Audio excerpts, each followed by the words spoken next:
എല്ലാ കൂട്ടുകാർക്കും നല്ലൊരു രാത്രിയെ ആശംസിച്ചുകൊണ്ട് നമുക്ക് നേരെ വേദയുടെ വിക്രത്തിന്റെ നാളത്തെ നല്ലൊരു പ്രൊമോ വിശേഷം കേട്ടാലോ. അതിനു മുമ്പ് ആദ്യമായി കാണുന്നവരാണെങ്കിൽ ചാനൽ ഇഷ്ടപ്പെട്ട ഒന്ന് സബ്സ്ക്രൈബ് ചെയ്യാൻ മറക്കരുത്. വീഡിയോ ഇഷ്ടപ്പെടുവാണെങ്കിൽ ഒരു ലൈക്ക് തരാനും മറക്കരുത് കേട്ടോ. അപ്പൊ നമുക്ക് നേരെ നമ്മുടെ വിശേഷത്തിലേക്ക് അങ്ങോട്ട് പോയാലോ.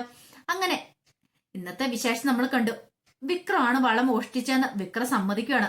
പക്ഷേങ്കില് വേദയ്ക്ക് ചില സംശയങ്ങളൊക്കെ തോന്നുവാണ്. വിക്രം ഒരിക്കലും അങ്ങനെ ഒരുത്തനല്ല, വിക്രം അങ്ങനെ ചെയ്യാനായിട്ട് വഴിയില്ല.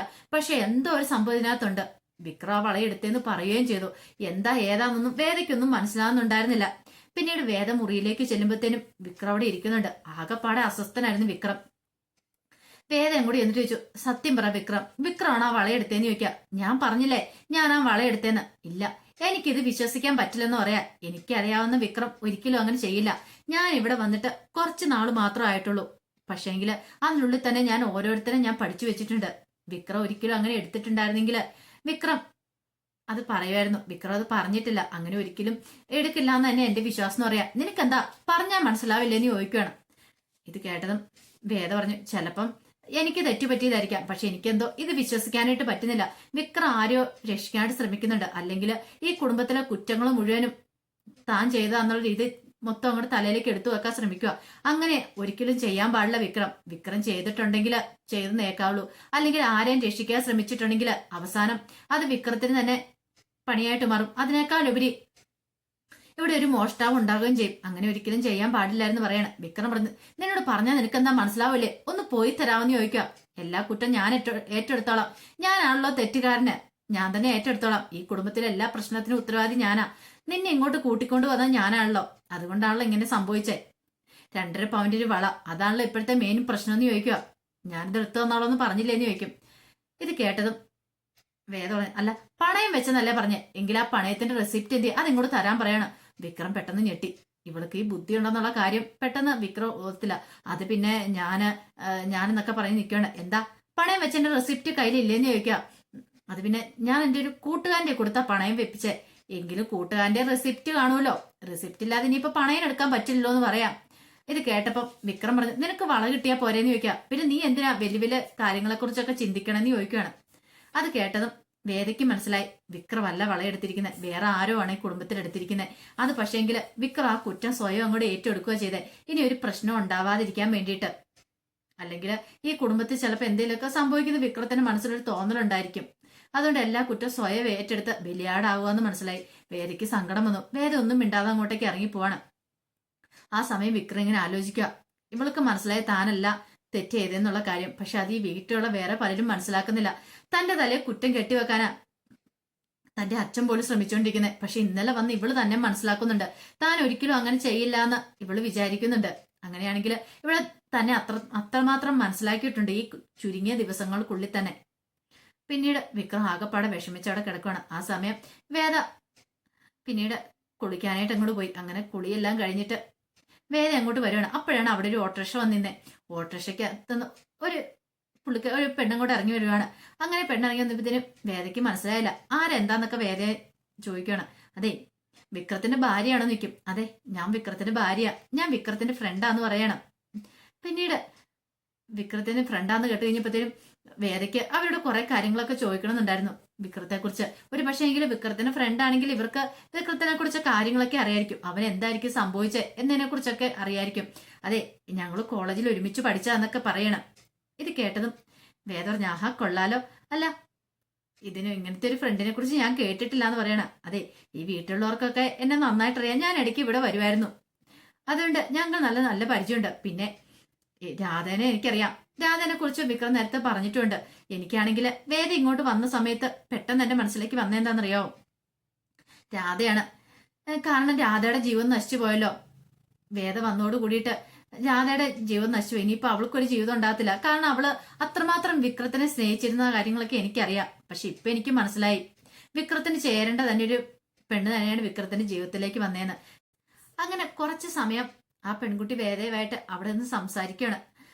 സംസാരിച്ചതിന് ശേഷം പിന്നീട് അവർ പറഞ്ഞു, അതെ, എനിക്ക് കുറച്ചു മുമ്പ് വരെ ഇങ്ങോട്ട് കയറുന്ന സമയത്ത് വരെ എനിക്ക് വേദയോട് ഭയങ്കര ദേഷ്യം ഉണ്ടായിരുന്നു. എന്താണെന്നറിയോ, രാധയുടെ ജീവിതം നശിപ്പിച്ചല്ലോ എന്ന് ഓർത്തിട്ട്. കാരണം എനിക്കറിയാം, രാധനെ കുറിച്ച് ഞാൻ കേട്ടിട്ടുണ്ട്. രാധ വിക്രത്തെ അത്രയധികം സ്നേഹിച്ചിരിക്കുന്നു എനിക്കറിയാം. പക്ഷെ ഇപ്പോഴെന്റെ മനസ്സിൽ ആ തെറ്റിദ്ധാരണകളൊക്കെ മാറി കേട്ടോ. വിക്രത്തിന് ചേർന്ന ഒരു പെൺകുട്ടി തന്നെയാണ് വേദ. വേദനെ പോലെ ഒരു പെൺകുട്ടിയായിരുന്നു വിക്രത്തിന്റെ ജീവിതത്തിലേക്ക് വരേണ്ടിയിരുന്നത് എന്നൊക്കെ പറയാം. എല്ലാം കേട്ട് കഴിഞ്ഞപ്പോഴത്തേനും വേദയ്ക്കും ഭയങ്കര സന്തോഷമൊക്കെ ആവുന്നുണ്ട്. പിന്നീട് അവര് അങ്ങോട്ടേക്ക് കയറി വരുമ്പോഴത്തേനും മാഷ് അവിടെ ഇരിക്കുന്നുണ്ടായിരുന്നു. മാഷിനെ കണ്ടപ്പോഴേ മനസ്സിലായി, മുമ്പ് വന്ന് കണ്ട് പരിചയമൊക്കെ ഉണ്ടല്ലോ. അതുകൊണ്ട് പിന്നീട് വിശേഷങ്ങളൊക്കെ തിരക്കുവാണ്. അപ്പോഴേക്കും കമലയും ശ്രീജയും നന്ദിനിയൊക്കെ ഇറങ്ങി വന്നു. അങ്ങനെ സംസാരിച്ചുകൊണ്ടിരിക്കുന്ന ഇടയ്ക്ക് കമല പറഞ്ഞു, മോളെ ഞാൻ ചായ എടുത്തോണ്ട് വരാന്ന് പറയണ. വേണ്ട ആന്റി, എനിക്കിപ്പോ ചായ ഒന്നും വേണ്ടാന്ന് പറയാണ്. പിന്നെ അല്ല വിക്രം എന്തിയാ, വിക്രത്തിനെ കണ്ടില്ലോ എന്ന് പറയാണ്. ഇത് കേട്ടെന്ന് മാഷ് പറഞ്ഞു, അവൻ മിക്കവാറും അടുത്ത മോഷണത്തിനുള്ള എന്താ ചെയ്യണ്ടേ എന്ന് ആലോചിച്ചിരിക്കുമായിരിക്കും എന്ന് പറയാണ്. മോഷണോ? എന്ത് മോഷണം? ഒന്നും അറിഞ്ഞില്ലല്ലേ? കുടുംബത്തിൽ നിന്ന് തന്നെ മോഷ്ടിക്കാൻ തുടങ്ങിയിട്ടുണ്ട് അവന്. ഇങ്ങനെ പോയിട്ടുണ്ടെങ്കിൽ ഇനിയിപ്പൊ അധികം വൈകാതെ മോഷ്ടിക്കുന്ന പുറത്തുനിന്നായിരിക്കും. ആദ്യം കുടുംബത്തിൽ നിന്ന് മോഷ്ടിച്ചല്ലേ പഠിക്കുന്നേ, പിന്നീടല്ലേ പുറത്ത് മോഷണം നടത്തുന്നതെന്ന് പറയാം. ഇത് കേട്ടുകഴിഞ്ഞപ്പോ അവർക്ക് സഹിച്ചില്ല. അപ്പൊ ഇങ്ങോട്ട് പറഞ്ഞു, വിക്രം മോഷ്ടിക്കാനേ മാഷിന് തോന്നിയതാ, വിക്രം ഒരിക്കലും അങ്ങനെ ചെയ്യില്ല എന്ന് പറയാം. പിന്നെ അവൻ തന്നെ സമ്മതിച്ച കാര്യം ഏതാ, അവൻ മോഷ്ടിച്ചെന്നുള്ള ആരുടെയാണെന്നറിയോ? സ്വന്തം ഭാര്യയുടെ ഒരു സ്വർണ്ണവളെ അവൻ മോഷ്ടിച്ചിരിക്കുന്നു പറയാം. അത് കേട്ട് കഴിഞ്ഞപ്പോ ഒരു നിമിഷം ആര അന്തം വിട്ടുപോയി. അന്താളിപ്പോട് കൂടിയിട്ട് വേദനെ നോക്കുവാണ്. വേദന നോക്കിയപ്പോ വേദയ്ക്കും എന്ത് ചെയ്യണം നടത്തില്ല. കാരണം സ്വന്തം ഭർത്താവ് ഭാര്യയുടെ വള മോഷ്ടിച്ചെന്ന് വേറൊരാളെ അറിഞ്ഞു കഴിയുമ്പോഴത്തേനും അതിൻ്റെതായ ഒരു ബുദ്ധിമുട്ട് വേദയുടെ മൊത്തമുണ്ടായിരുന്നു. ഈ സമയം കമലയ്ക്കും ആകപ്പാടെ വിഷമമായി. കമലോട് എന്താ മാഷ് എന്താ ഇങ്ങനെയൊക്കെ പറയണേന്ന് ചോദിക്കാം. പിന്നെ പറയാതെ, കാര്യങ്ങളൊക്കെ അറിഞ്ഞിരിക്കണ്ടേ, പറഞ്ഞിട്ട് കാര്യമില്ലല്ലോ. സ്വന്തം മോനാന്ന് പറഞ്ഞിട്ടുണ്ടെങ്കിൽ കള്ളത്തരം കാണിച്ച ആളുടെ മുന്നിൽ നമുക്ക് തുറന്നു പറയാനുള്ള ചങ്കൂറ്റം കാണിക്കണം. എല്ലാരും അറിഞ്ഞിരിക്കണമല്ലോ എന്നൊക്കെ പറയാണ്. അപ്പോഴേക്കും വിക്രം അങ്ങോട്ട് ഇറങ്ങി വരുവാണ്. വിക്രത്തിനെ കണ്ടതും പെട്ടെന്ന് അവൾ അങ്ങോട്ട് ചെല്ലുവാണ്. വിക്രം എന്തുണ്ട് വിശേഷം എന്നൊക്കെ ചോദിച്ചോണ്ട് പിന്നീട് അങ്ങോട്ട് അകത്ത് കയറി കുറെ നേരം സംസാരിക്കുന്നുണ്ട്. സംസാരത്തിന് ശേഷം പുറത്തേക്ക് ഇറങ്ങി വരുവാണ്. പിന്നീട് വേദ എന്നിട്ട് പറഞ്ഞു, അതെ വിക്രം മോഷ്ടിച്ചിട്ടില്ല, എനിക്കറിയാം, വിക്രം ഒരിക്കലും അങ്ങനെ ചെയ്യില്ല എന്ന് പറയാ. ഇത് കേട്ടതും അവര് പറഞ്ഞു, എനിക്കറിയാം വേദേ, ഒരിക്കലും വിക്രത്തിന് അങ്ങനെ സാധിക്കില്ല. നിങ്ങളൊക്കെ അറിയാവുന്നതിനേക്കാൾ കൂടുതൽ കാര്യങ്ങൾ എനിക്ക് വിക്രത്തെ കുറിച്ച് അറിയാന്ന് പറയാ. ഇത് കേട്ട് കഴിഞ്ഞപ്പോഴത്തേനും വേദയ്ക്ക് ആകാംക്ഷയായി. വേദ ചോദിച്ചു, അല്ല സത്യം പറ, എനിക്ക് കുറച്ച് കാര്യങ്ങളൊക്കെ അറിയണമെന്ന് പറയാ. ഇത് കേട്ടത് അവര് പറഞ്ഞു, അതെ ഒരു കാര്യം ചെയ്യാം, സമയമുള്ളപ്പോ എന്റെ അടുത്തേക്ക് വന്നാൽ മതി, ഇപ്പൊ ഞാൻ കുറച്ച് തിരക്കിലാന്ന് പറയാണ്, ഞാൻ പിന്നീട് ഒരിക്കലും വരാന്നൊക്കെ പറഞ്ഞിട്ട് അവരും കൂടി പോവാണ്. അങ്ങനെ പോയി കഴിഞ്ഞപ്പോഴത്തേനും വേദ ആലോചിച്ചു, ഒരു പക്ഷേങ്കില് അവര് പറഞ്ഞൊക്കെ സത്യമാണെങ്കിൽ വിക്രം നല്ലവനായിരുന്നു. പക്ഷെ അവൻ എന്താ സംഭവിച്ചതെന്ന് അറിയത്തില്ല. അതൊക്കെ എങ്ങനെ ആരോട് ചോദിച്ചാൽ അറിയാൻ പറ്റുന്നേ? കുറച്ച് കാര്യങ്ങളൊക്കെ അവർക്കറിയായിരിക്കും, അവരോട് ചോദിച്ചാൽ തന്നെ അറിയാനായിട്ട് സാധിക്കും എന്നും മനസ്സിൽ കരുതുവാണ്. പക്ഷെ എന്നാലും അതിനു മുമ്പ് ആ വള മോഷ്ടിച്ച ആരാന്ന് കണ്ടെത്തണം. വിക്രത്തിന്റെ തലയിൽ നിന്ന് ആ കുറ്റം ഒഴിവാക്കി എടുക്കണം. മോഷ്ടിച്ച വിക്രം അല്ലെന്നും വിക്രത്തിന് നിരപരാധിത്വം ബോധ്യപ്പെടുത്തുകയും ചെയ്യണം. അങ്ങനെയൊക്കെ ചിന്തിച്ചുകൊണ്ടാണ് പിന്നീട് വേദ അങ്ങോട്ട് മുറിയിലേക്ക് എലുമ്പത്തിനും വിക്രം വിളിക്കുവാണ് വേദേനെ. കാരണം വിക്രത്തിന്റെ കൂട്ടുകാരി വന്നിട്ട് വിക്രത്തിന്റെ കുറെ കാര്യങ്ങൾ പറഞ്ഞിട്ടുണ്ടായിരുന്നു വേദനെ കുറിച്ചൊക്കെ. കണ്ട മാത്രമേ തന്നെ വേദനെ അവർക്ക് ഇഷ്ടപ്പെട്ടിട്ടുണ്ടായിരുന്നു. പിന്നീട് വേദ അങ്ങോട്ട് വന്നിട്ട് മുറിയിൽ നിന്ന് അങ്ങോട്ട് ഇറങ്ങി പോകാൻ തുടങ്ങുമ്പോഴത്തേനും വിക്രം പറഞ്ഞു, ഒരു മിനിറ്റ് വേദ ഒന്ന് നിൽക്കുമോ എന്ന് ചോദിക്കണം. എന്താ ഇവിടെ ഒന്ന് വന്നിരിക്കുവോ, എനിക്ക് കുറച്ച് സംസാരിക്കാനുണ്ടെന്ന് പറയണം. ഒരു അത്ഭുതത്തോട് കൂടിയിട്ടാണ് വേദ വിക്രത്തിനെ നോക്കുന്നത്. വേദയ്ക്ക് മനസ്സിലായി വിക്രത്തിന് തന്നോട് എന്തൊക്കെയോ പറയാനുണ്ട്. ഒരു പക്ഷേങ്കില് മനസ്സിലടക്കി വെച്ച് ആ ഒരു ഭാരം ഇറക്കി വെക്കാനായിരിക്കും തന്നെ വിളിക്കുന്നത് എന്ന് കരുതിയിട്ട് വേദ ശരിയെന്ന് പറഞ്ഞ് അടുത്തേക്ക് അങ്ങ് ചെല്ലുവാണ്. അങ്ങനെ അവസാനം വിക്രം തന്നെ മനസ്സ് തുറക്കാനായിട്ട് തുടങ്ങുവാണ്. അപ്പൊ അതിന്റെ വിശേഷങ്ങളൊക്കെ കാണുന്നത്. ഇനിയിപ്പോ എന്തൊക്കെ സംഭവിക്കുമെന്ന് അറിയത്തില്ല. ഒരു പക്ഷേങ്കില് ഇനിയിപ്പം വിക്രത്തിന് എന്താ സംഭവിച്ച, വിക്രം ഇങ്ങനെ ഒരു ഗുണ്ടയായി തീർന്ന് എങ്ങനെയാന്നുള്ള കാര്യമൊക്കെ വേദയോട് തുറന്നു പറയായിരിക്കും. വേദ ഇനിയിപ്പോ വിക്രത്തിന് വേണ്ടി പോരാടും. കാരണം വേദയ്ക്കറിയാം ഇനി ഇവിടെ പിടിച്ചിരിക്കണമെങ്കിൽ വേദയ്ക്ക് ഒരു ജോലി വേണം. അതിനേക്കാൾ ഉപരി വിക്രത്തിനെ നന്നാക്കി എടുക്കണം.